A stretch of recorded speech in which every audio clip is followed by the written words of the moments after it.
What happens when an underground film director moves from a 4 or 5 figure budget to a $300,000 budget? Well, that brings us to today's film. This is the Kazdoy Closet. I'm Kazdoy. That's my closet full of all the stuff that I love. And today we look at what John Waters calls his first mainstream movie, and one that really stinks. Let's check it out. Today's film is Polyester from 1981. This is about a suburban housewife whose life is falling apart in every way imaginable until she meets the man of her dreams. But will that man rescue her from her suburban hell in Baltimore, Maryland?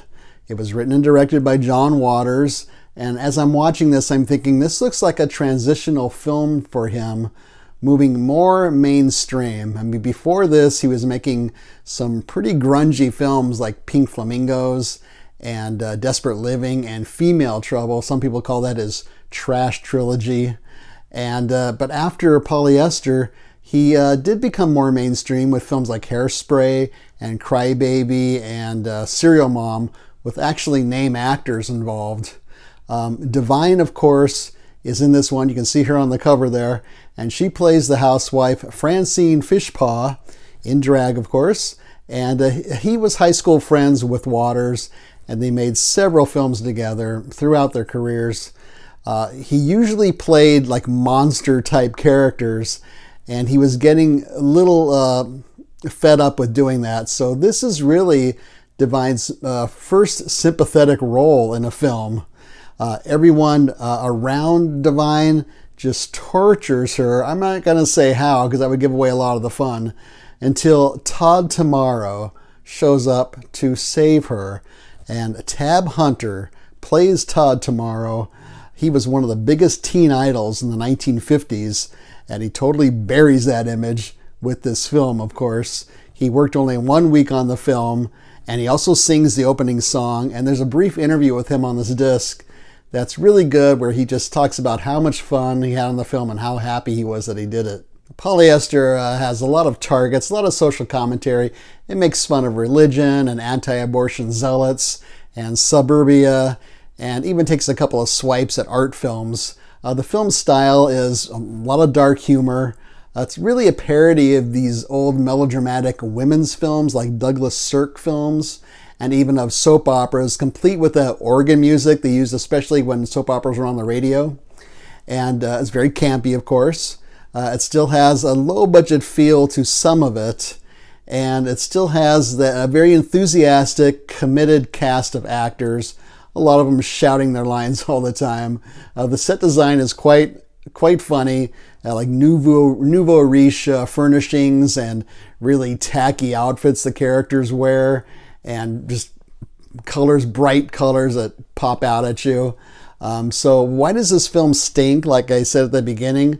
Well, because when you walk into the theater to see Polyester, you were given an Odorama card, and it looks like this on one side, and on the back it has 10 different numbers that you scratch and sniff. And this also comes with this disc, by the way. At least it should still come with it, I would think.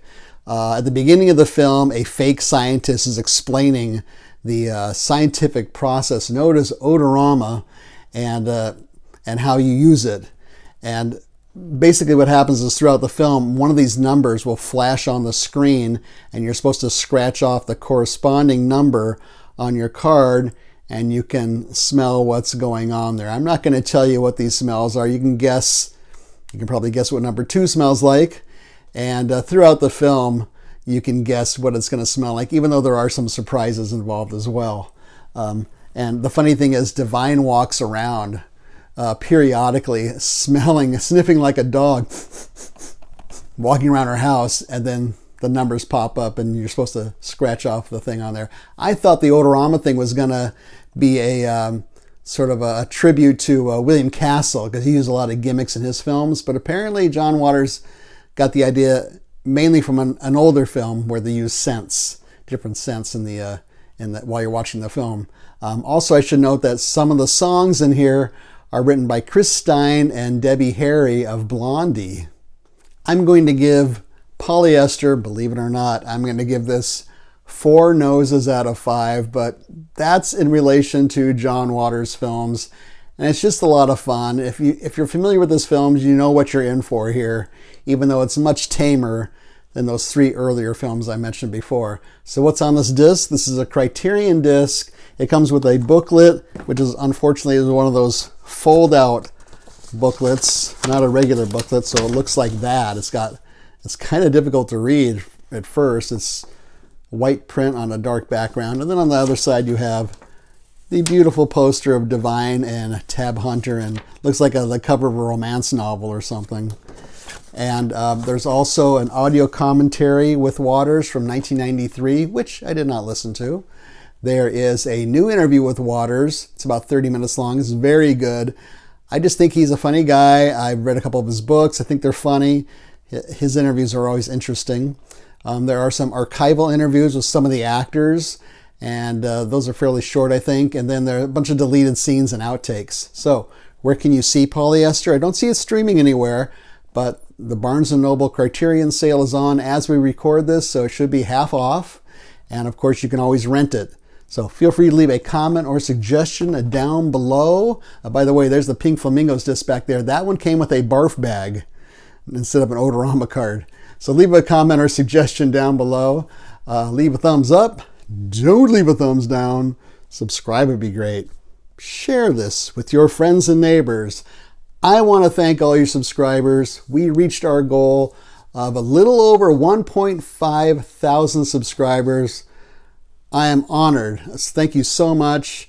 Mrs. The Kazdoy Closet said, I remember you were excited when you had 100 subscribers. So, it took a few years, but here we are. Thanks so much. I guess we'll just keep moving on to 2,000 subscribers. Let's see what happens. So thanks so much for that. Really appreciate it. And subscribing is free. Also free as we're on Letterboxd under the Kazdoy Closet, leaving brief written reviews of other things that we're watching. And what's not free is my ebook is available, True Tales from the Teacher Trenches, the ups and downs from 32 years of teaching high school English. That is available on Amazon.com. You can read it on your Kindle, or if you don't have a Kindle, you can use the free Kindle app on the device of your choice. It's going to cost you the enormous sum of $1.99. Thanks again for subscribing. Really appreciate it. Thanks for watching. See you next time.